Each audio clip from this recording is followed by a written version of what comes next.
Radio Juno.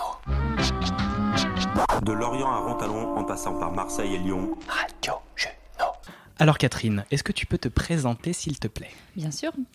Donc, je suis Catherine Buriot, je suis sur le secteur de Riantec et je m'installe très prochainement en libéral comme psychomotricienne avec un projet centré sur la périnatalité.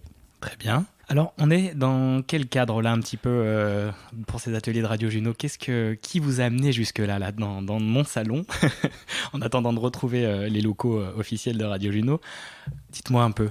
Moi, je connais Corinne depuis quelques années déjà parce que j'avais fait des cours de chant avec elle. D'accord. Et on est restés en contact et elle m'a parlé de son coaching. Voilà, elle a lancé son coaching et ses formations. Elle m'a parlé de ça et ça tombait pile poil pour moi puisque j'étais en chemin sur mon projet professionnel et ça correspondait tout à fait à mes besoins.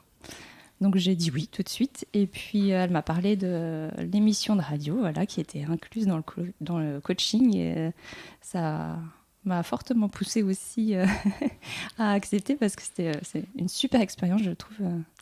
J'aime bien ce challenge. Voilà, pour le challenge aussi, comme Sébastien. Très bien. Est-ce que vous avez ressenti ce que je dis souvent, l'émotion mêlée d'excitation et puis de peur en même temps quand on entend genre on peut passer à la radio ou on peut faire une émission ? Ah oui, c'est tout à fait ça. Hein. C'est ça. Et vous êtes arrivé comment et quand vous lui avez dit voilà, moi je veux m'améliorer à l'expression vocale, orale, ma manière de raconter mon histoire personnelle d'entreprise ou d'entrepreneur ? Oui, alors moi ça a été pour m'aider à cheminer sur mon projet en fait, parce que le fait d'en parler, de savoir en parler, finalement ça pousse à réfléchir sur son projet, à l'affiner. Exactement. Et puis aussi savoir parler de soi, parce que parler de son projet c'est aussi parler de soi. Et ça s'apprend, et Coco fait ça très bien, c'est une super professionnelle. Exactement. Alors, tu as choisi de nous présenter quoi aujourd'hui ? Moi, c'est plus le retour à la mer. Oui, bien joué. Mer, M-E-R-E. Très bien. Avec mon projet, du coup, centré sur la périnatalité. Super. Eh bien, vas-y, c'est parti. Moi, je suis psychomotricienne à la base.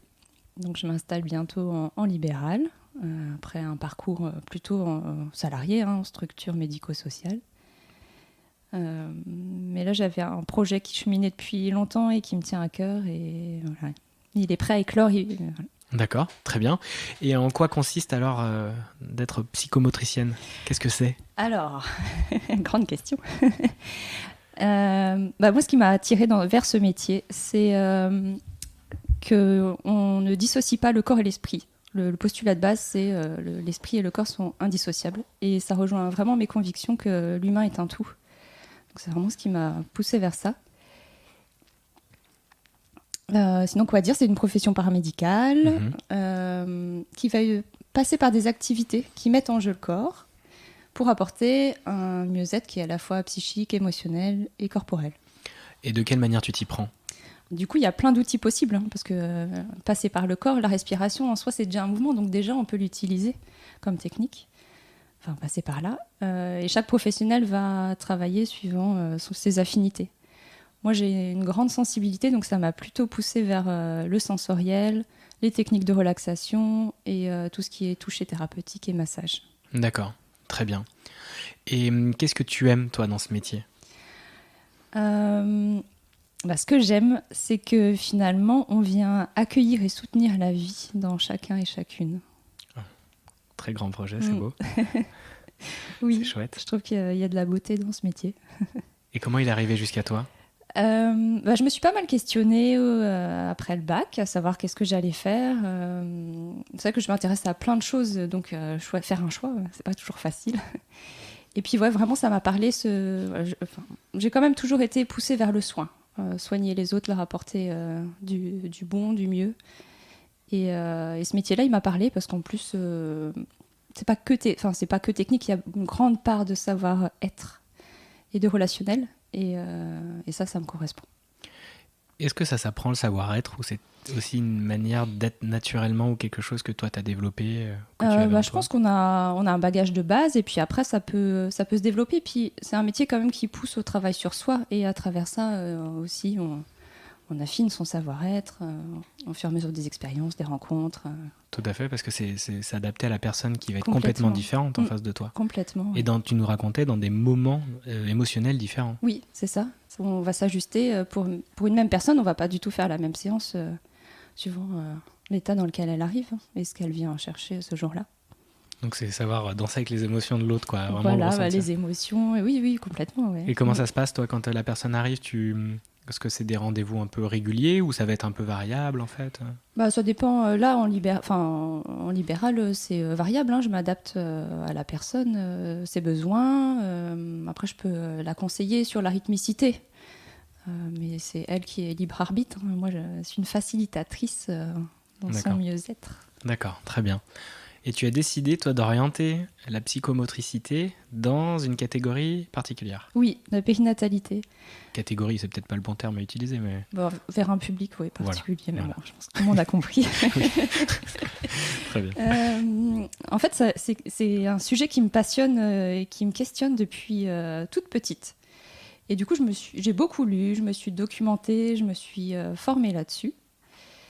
Et voilà, d'ailleurs, je vous propose d'écouter un petit passage qui va parler de ça, puis on en reparle après. La maman et le bébé, c'est vraiment la représentation de l'arbre. C'est magnifique. D'ailleurs, on appelle l'arbre de la vie. On compare souvent l'allaitement maternel et on a souvent cet arbre avec toutes ses ramifications. Ce réseau de mais c'est tellement ça. L'arbre de vie, c'est ça, c'est la vie, l'arbre. Alors faites couler de l'amour dans les veines de votre enfant. Mais complètement, nourrissez-le, parce que ce que vous avez donné déjà lorsqu'il était dans votre ventre et tout ce que vous allez lui donner par la suite, c'est ce qui fera grandir votre bébé, votre enfant, votre adolescent et votre adulte dans la confiance, la sécurité et le bien-être. Il n'y a qu'un seul mot, c'est la confiance. Alors Catherine, qui est cette dame qui parle avec autant de passion ? C'est Sonia Krief, c'est une auxiliaire de puériculture qui officie à Paris depuis de nombreuses années. Et elle a révolutionné la façon de s'occuper des bébés au plus près de leurs besoins, de ce qu'on sait maintenant de leurs besoins. Mais au-delà de ça, elle est aussi sur un chemin pour redonner confiance aux mamans et redonner une place à sa juste valeur aux femmes. D'accord, très bien. Tu l'as découverte dans quel contexte, cette dame ? À force de farfouiller sur le sujet, hein. Ouais. Elle est, je pense, assez connue quand on s'intéresse à ça. Okay. Et elle propose, en plus, là, je crois que c'est assez récent, mais elle propose des formations qui sont vraiment intéressantes, avec un regard vraiment ajusté. Ok. Tu aurais des conseils de podcast aussi à donner à nos éditeurs et auditrices ? Alors là, c'était le podcast Cimer sur Féminin Bio, mais sinon, j'aime bien La Matrescence. C'est un podcast créé par une journaliste qui est devenue maman et qui a vécu des grands bouleversements. La matrescence, c'est quoi ça ? Alors, la matrescence, c'est le phénomène qui fait c'est une nouvelle naissance pour la femme qui enfante, en fait. C'est des grands changements physiques, corporels, hormonaux et psychologiques. Et vraiment, c'est une naissance à soi. Donc, c'est là qu'apparaît l'instinct maternel, alors ? Alors, l'instinct maternel, c'est une construction sociale et ça coule pas de source pour tout le monde. Ça peut être complètement freiné suivant l'expérience qu'on vit à ce moment-là. Et puis le regard qu'on a sur sa façon d'être femme, sa maternité. Donc parfois il faut être aidé pour ça. Mais... D'accord. Et est-ce qu'on apprend du coup quoi un peu de nouveau par rapport à l'accompagnement au mieux avant la naissance et après la naissance de l'enfant, pour laisser physiologiquement le corps faire au mieux, plutôt que de trop faire rentrer le médical, qui était assez présent, on est en train de le laisser un peu... Oui, en fait, c'est ça, hein, apporter un peu de douceur et laisser le temps aux choses de se faire, pas vouloir... tout aussi, on est dans une mouvance assez hygiéniste où il faut tout désinfecter, tout nettoyer. Surtout en ce moment. Alors que finalement, tout ce qui est sensation de... Alors, le peau à peau, c'est super important. Et pour la maman et pour le bébé, par exemple, ça vient vraiment créer du lien. Enfin, c'est vraiment ce lien corporel qui va venir étayer le lien psychologique, le lien d'amour. Émotionnel, amour, du coup, oui, effectivement. Parce que tu nous disais qu'on avait pour habitude de très rapidement laver le bébé. Sauf que maintenant, on laisse de plus en plus de temps pourquoi, justement? Parce que le moment où on lavait le bébé, finalement, c'est le moment où on notait, en fait, le bébé était sorti du ventre de sa mère et on le retirait déjà à sa mère. Une fois qu'on a vécu un accouchement, on a envie de rencontrer son bébé. Bien sûr. Les yeux dans les yeux et le bébé il a besoin de retrouver, c'est assez violent aussi pour le bébé l'accouchement, et le bébé il a besoin de retrouver l'odeur de sa mère, la chaleur de son corps, et puis il a ce qu'on appelle le vernix, c'est une couche protectrice sur lui, et l'enlever en fait, la nature est bien faite, hein, il est là pour quelque chose, donc l'enlever c'était vraiment pas En fait, c'est ça, c'est de redonner de la place à la nature. C'est ça. En fait, aux choses. Elle fait bien les choses, il faut lui faire confiance. Justement, elle le fait depuis des millions d'années, donc c'est clair. Retrouver ce truc. D'accord, super intéressant. Et pourquoi tu as choisi la périnatalité ? Comme je disais, c'est un sujet qui me parle tout particulièrement. Et puis, je trouve qu'en tant que psychomotricienne, il y a des choses à faire autour de ça. Et puis, c'est un projet qui me tient à cœur parce que je trouve dans la société actuelle, on a vraiment besoin d'injecter de la douceur et surtout de faire du bien aux femmes et aux mamans parce qu'on est en 2021 et il y a encore beaucoup de pression sociale et d'injonctions sur les mamans. Elles se posent énormément de questionnements et il n'y a plus cette transmission familiale qui n'était pas forcément bonne, hein, mais il y avait quand même des bonnes choses. Donc les mamans sont assez isolées et ça c'est pas faire du bien et aux mamans et à l'enfant et à la famille. Au niveau à court terme c'est pas bon et à moyen et long terme c'est pas bon non plus. Et du coup tu peux intervenir aussi dans des maisons de naissance ? Je pense que je suis pas forcément. Ça serait hyper novateur, hein, à creuser comme question, mais. Parce que la maison de naissance, tu peux nous décrire un peu ce que c'est ? La maison de naissance, c'est des maisons où on respecte les souhaits d'accouchement des mamans et souvent c'est un accouchement naturel au plus près, sans médicalisation excessive, sans péridurale par exemple, avec des positions d'accouchement respectueuses de la physiologie. Voilà. Et qui se trouvent pas très loin au pire d'un service hospitalier oui, c'est ça. Il y a des problèmes. Et puis il y a des sages-femmes présentes sur place. Bien sûr, bien sûr. Oui. Alors moi j'interviens avant et après plutôt. D'accord, oui, c'est vrai parce que là c'est vraiment pendant l'accouchement. Voilà, moi c'est pas ma place spécifiquement, mais c'est des choses dont je peux parler. C'est des choses que j'aime transmettre après. D'accord. Et ça va jusqu'à où la périnatalité ? En tout cas, toi, vers quel âge de l'enfant ? Après, ce que je trouve intéressant, c'est une fois qu'on a créé du lien, un lien de confiance avec la maman, on va pas lui dire, là, votre enfant a 3 ans, ne venez plus me voir. Hein. C'est fini. Abandon, du coup, de nouveau. Ça, oui. Après, je ferme pas, je mets pas de barrière. Donc, c'est génial, tu peux vraiment suivre très longtemps. Oui, parce que finalement, la psychomotricité, elle s'adresse à tous les âges de la vie. Bien sûr, donc, ok. D'accord. Et ton cabinet, il va se monter cette année ? C'est ça. Donc moi, j'interviendrai soit à domicile, je me déplace à domicile. C'est plus facile parfois pour les personnes. Et soit en local. Donc pour l'instant, c'est en discussion pour savoir le lieu. D'accord. Et ça serait en tout cas dans notre coin ? Secteur Riantec plutôt. Secteur Riantec. Très bien. Bon, c'est chouette, Catherine. Oui. Sébastien, tu avais une question à lui poser ? Oui, parce que, périnatalité, le père, tu accompagnes un peu les nouveaux papas à écouter les mamans, ou je sais pas, parce qu'eux aussi, ils ont des injonctions sociales, donc... Oui, ça peut être des consultations à 3 avec le couple parental, parce qu'après, oui, je vais dire couple parental, parce que finalement, il y a des nouveaux couples aussi. Oui, c'est vrai, ma question est... moi, j'ai plutôt des valeurs de bienveillance et d'ouverture d'esprit, donc je souhaite que ça se retrouve dans ma pratique. Génial.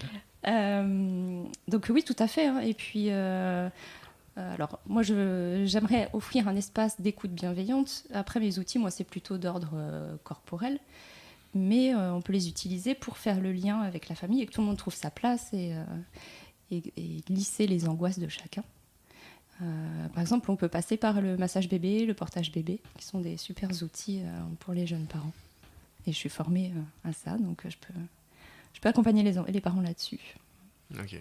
Super. Et tu t'es formée de quelle manière, avec des formations un peu indépendantes Oui, c'est ça. En fait, c'est arrivé sur mon chemin. J'ai rencontré... c'est aussi beaucoup une question de personnes. Hein. J'ai rencontré feeling, les bonnes personnes au bon moment. Et du coup, je me suis formée à ça. Bon, je continue à me former. Hein. j'ai notre d'autres vie, projets de de toute façon, formation, voilà, pour Génial. venir nourrir ma pratique.